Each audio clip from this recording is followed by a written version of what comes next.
Whether you believe the Earth to be flat, globular, hollow, concave, or otherwise, the freedom to independently travel and explore the Earth, from the North Pole to whatever exists south of the South Pole, to any and everywhere else, should be a fundamental and unalienable right.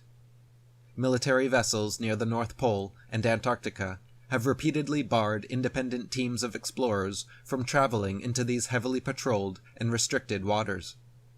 The Antarctic Treaty prevents all independent travel south of the 60th degree south latitude, where rebels like Yarle Andehoy and his team have been repeatedly turned around at gunpoint, jailed, and fined for daring to attempt. What is so important in Antarctica that 53 of the most powerful countries in the world have agreed to patrol and enforce harsh restrictions and penalties on anyone who attempts to independently explore it? Why has the entire continent of Antarctica and everywhere else on Earth below the 60th south parallel been caged off from us?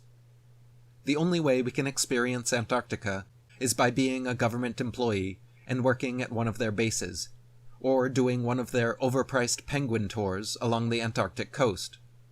No one, even these very few humans, is granted the freedom to explore the continent, so even they are clueless as to what may exist at the furthest southern extents of the Earth. The world's governments, militaries, media, schools, and literally everyone else except flat earthers claim with conviction and wholeheartedly believe that the South Pole is the southernmost extent of their globe. And by definition, this must be the case, because to continue traveling southwards beyond this southernmost point is tantamount to traveling northwards. If the Earth is not a globe, however, and is actually an extended level plane, as claimed by flat earthers, continuing to travel south of the South Pole would not and could not bring the traveler back north.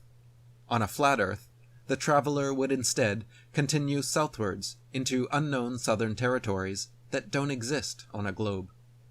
If NASA, the world's governments, militaries, media, academia, and or anyone else involved in maintaining the legitimacy of the globe concept truly wanted to shut up flat earthers once and for all, this is how easy it would be. Allow for independent travel south of the South Pole, or livestream a full south-to-north circumnavigation of the supposed globe, starting in Antarctica and traveling south. Show the world's flat earthers that traveling south of the South Pole will somehow bring you north. At the very least, show us what happens when a plane travels perfectly straight in any direction, starting from anywhere on Earth for 48 hours. If Earth is truly a ball 24,900 miles in circumference, as we are taught, traveling perfectly straight in any direction, starting from anywhere on Earth, at an average flight speed of 550 miles per hour, the globe model claims the plane will circumnavigate the entire circumference and return to its original starting point. On a flat Earth, however, a plane traveling in a perfectly straight line, never deviating left or right, regardless of where it starts or which direction it travels, will eventually reach the Antarctic. Why has such a simple experiment never been performed in aviation history? Are we globe earthers and flat earthers alike content and complacent enough with what we are told to simply trust it as truth? Children are taught in school that explorers like Magellan and others have traveled in perfectly straight lines eastwards or westwards, and eventually arrived back at their starting point. It's universally heralded as proof of the globe, and most adults today still believe such circumnavigations have actually occurred.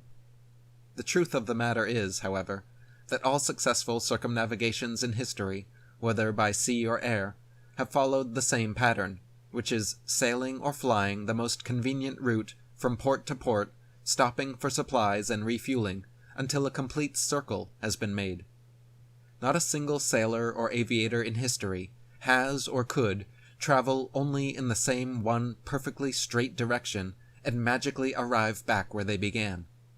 This ridiculous lie becomes obvious when critically examined, but when taught to young children, successfully bends and warps their minds into accepting globe indoctrination.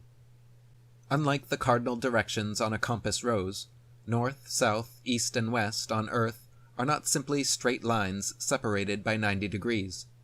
North, rather than being an upward shooting arrow, is actually a point, a center point, the center point of the entire Earth, known as the geographic North Pole, situated directly below Polaris, the North Pole star, the only motionless star in the heavens, which marks the exact center point of the sky.